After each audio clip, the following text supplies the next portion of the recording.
Bombazo nuclear en el programa de Pablo Rossi en vivo. Vamos a verlo. Mostrame de nuevo el tuit de Caputo y voy a hablar con un especialista. Dice, respecto al consumo privado en términos desestacionalizados, el primer trimestre del 2025 fue el mayor de la historia, 0,6 positivo versus el récord previo del 2017. Bueno, después viene la inversión en maquinaria y equipo, fue la más alta de la historia para un primer trimestre. Las exportaciones fueron las más altas de la historia para un primer trimestre. Vamos a charlar con Leo Anzalone, economista. Estuve leyendo un informe muy interesante. Hola Leo, ¿cómo estás? Un gusto conocerte. ¿Qué tal, Pablo, equipo? El gusto es mío. ¿Cómo andan ustedes? Muy bien, sos muy joven. Bienvenido. Digo a los economistas que he charlado con tantos jóvenes economistas que ahora son funcionarios del gobierno, consultores. No, Leo, comentario al paso. Con los números oficiales y el informe de ustedes, ¿qué podés decirnos sobre el consumo en este año?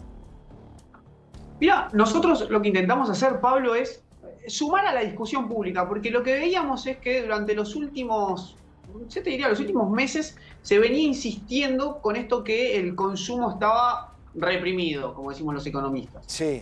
Y ahí hubo como dos consideraciones generales. Primero, el último cuatrimestre del 2024, lo que se notó es una economía que creció fuerte, impulsada por el consumo. Es cierto que enero, febrero y algo de marzo, esa velocidad del consumo se resintió un poco.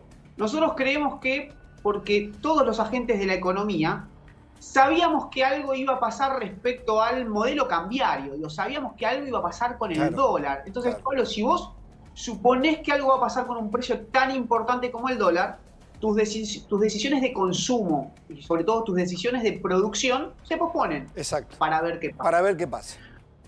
Exacto. Ahora, a partir de marzo, lo que se sigue viendo es que la mayoría de los indicadores de consumo, y nosotros ahí lo que hicimos fue relevar los mejores datos que tenemos. Por un lado, los del INDEC, por el otro, los del Banco Central, y después los sectoriales, ¿no? Porque por ahí aparecen algunas consultoras, algunos datos que, fuimos al oficial. Sí. Y vos lo que ves ahí es que, por ejemplo, las ventas en supermercados es algo súper importante porque es lo que se conoce como consumo masivo y donde van las clases populares y las clases medias a comprar. Bueno, el consumo en supermercados creció en 3 de los últimos 4 meses. Claro, ahí detenete. Había como algunas percepciones, ¿no? O se empezaban a instalar algunos conceptos que eran por repetidos, comenzaban a ser como verdad, ¿no? O realidad. Bajó digamos, el consumo en bienes, en consumo masivo, bajó el consumo masivo, pero se trasladó a un consumo en bienes durables. Ahí porque la gente, con la salida del cepo, fundamentalmente, después de marzo, porque la gente empieza a rotar el consumo, empieza a ver que, bueno, ya no necesita acaparar, ya no necesita estoquearse, como ocurre en tiempos de alta inflación, entonces puede pensar en comprar algún bien durable. ¿Esto ustedes lo vieron? ¿Fue así?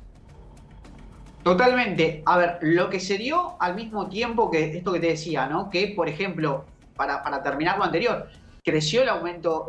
aumentó el consumo de leche, aumentó el consumo de carne, pero al mismo tiempo aumentó lo que vos decías, ¿no? El consumo en bienes durables.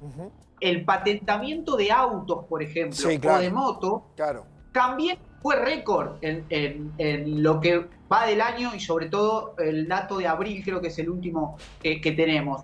Ahí se dan, primero estas dos cuestiones. Consumo, Pablo, es todo. Cuando nosotros agregamos la demanda agregada, consumo es todo. Lo que compras en el súper y, como decías vos recién, lo que compras cuando te compras una heladera o un auto. O, Pablo, otro dato, la energía eléctrica. ¿Por qué es importante la energía eléctrica? Porque cuando se consume más energía eléctrica, lo que se está haciendo es una economía que crece. ¿Me permitís? Perdóname, Leo, perdóname la interrupción. Solo lo hago para incorporar a esta conversación. Está Armando Farina, es vicepresidente de la Cámara Argentina de Distribuidores de Autoservicios Mayoristas. Con él hablamos hace algún tiempo. Hola Armando, buenas tardes. Buenas tardes, Pablo, ¿cómo están ustedes? Gracias Bien. por comunicarse. Acá estamos con León Salone, economista, especialista en consumo con su grupo de gente.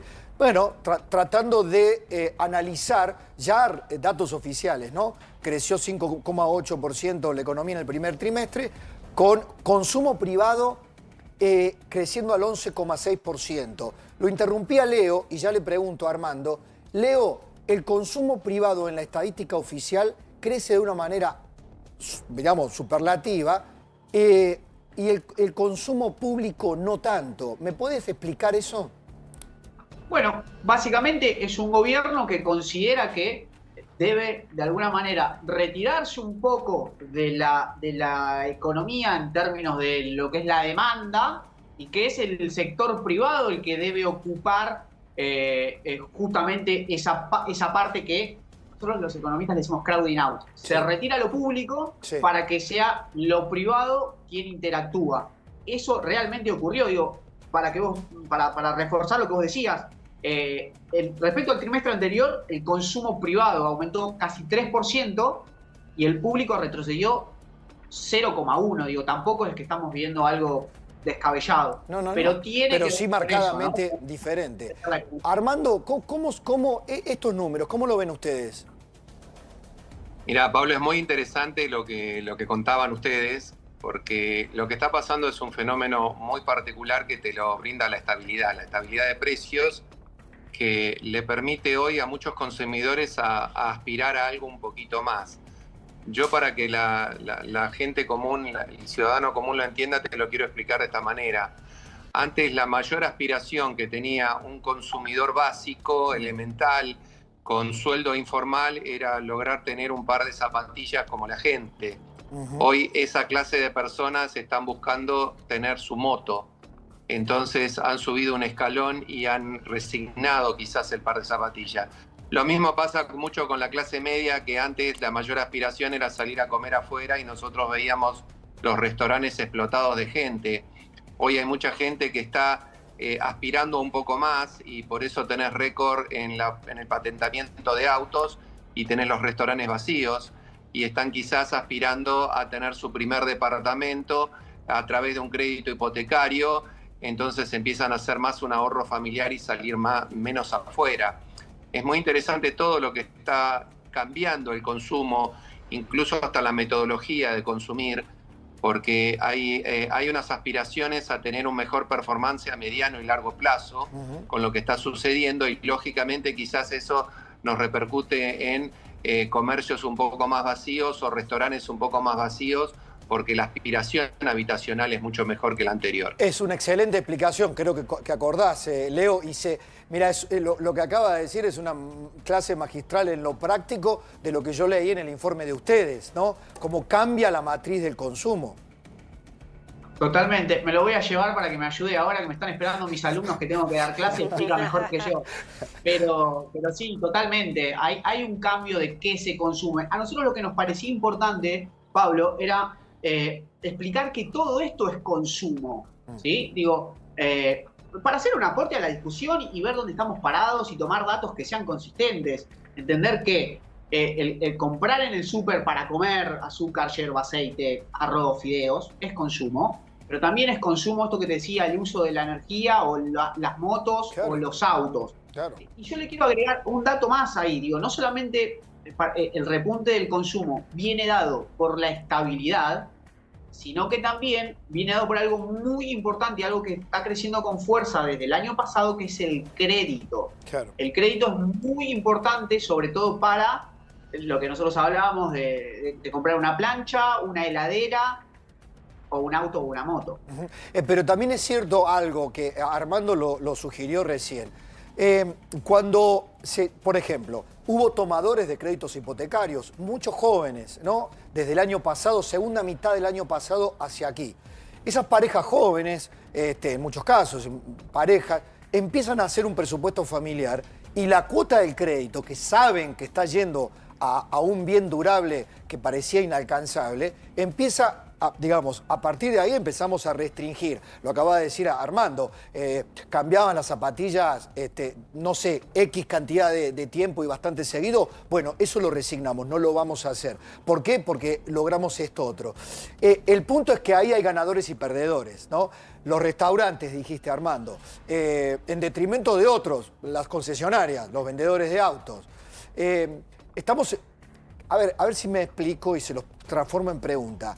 La inflación desarticulaba, eso siempre lo dijimos, generaba una ilusión de tal magnitud que sí, nos hacía creer que todos ganábamos, porque en realidad íbamos a tener reproducción monetaria, íbamos a tener una actualización, todos estábamos indexando o intentábamos indexar, salvo los jubilados, salvo los sectores más desposeídos. Pero el comerciante veía que había inflación, remarcaba. La estabilidad te obliga a hacer negocios, te obliga a consumir, te obliga a manejarte en la economía de otra manera, Armando, ¿o no? La estabilidad le da una herramienta al consumidor que con inflación la pierde. Cuando vos estás con inflación, no importa el precio que te pidan hoy, porque mañana va a estar más caro. Entonces eso redunda en beneficios y márgenes exorbitantes, tanto para el comerciante como para el monopolio que pueda tener.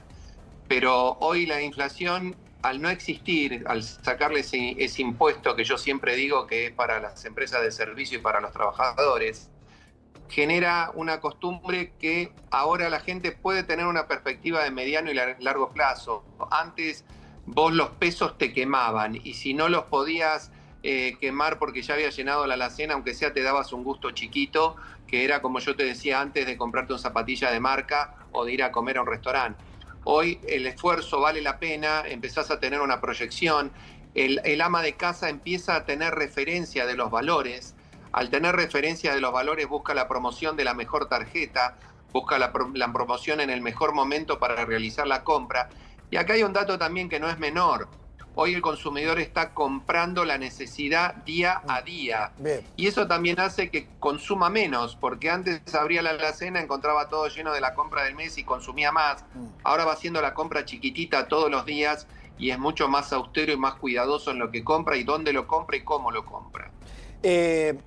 Quedará para otro momento analizar el tema del poder adquisitivo, ¿no? El tema en el sector privado fundamentalmente, si el salario está acompañando o no a la inflación. Te lo redundo en dos temas, si crees. Sí. Te lo redundo en dos temas. Hoy tenés dos clases de poder adquisitivo. 8 millones de trabajadores que están dentro de las paritarias, que están defendidos y están por arriba del índice de inflación. Y tenés 11 millones de trabajadores que están en el mercado informal, cuyo ajuste salarial ¿sí? Está más o menos 30 a 35 puntos por debajo del índice de inflación. Ese es el sector que todavía la está pasando mal y el otro sector ya la está peleando y está viendo los beneficios de este programa. ¿Ustedes lo ven, Leo, finalmente? Totalmente. Digo, la segunda, si vos me preguntas, bueno, ¿qué hace falta para sostener el consumo, que es el 65% de la economía? Bueno, lo que es absolutamente determinante, Pablo, es que los salarios en su conjunto, público, privado y no registrado, le ganen a la inflación, que viene sucediendo, digo, depende del sector y demás, pero vienen en algunos por encima, otros empatando y algunos por debajo, pero para que el consumo tenga fuerza y eso empuje la economía, es muy importante que los salarios le ganen a la inflación. Con una inflación del 1,5%, es muy probable que esto continúe, por lo menos en el corto plazo. Les agradezco a los dos. Gracias, Armando. Gracias, Leo. Saludos. No, gracias a ustedes y siempre a disposición. Sí, señor. Bueno, Hola, ¿cómo estás? Gracias por ver el video hasta acá. Si te gustó y bancás estas ideas de la libertad y al Jabo, dale like, suscríbete y activá la campanita así te llegan todos nuestros videos actualizados. Te mando un abrazo y nos vemos en el próximo. Chau, chau.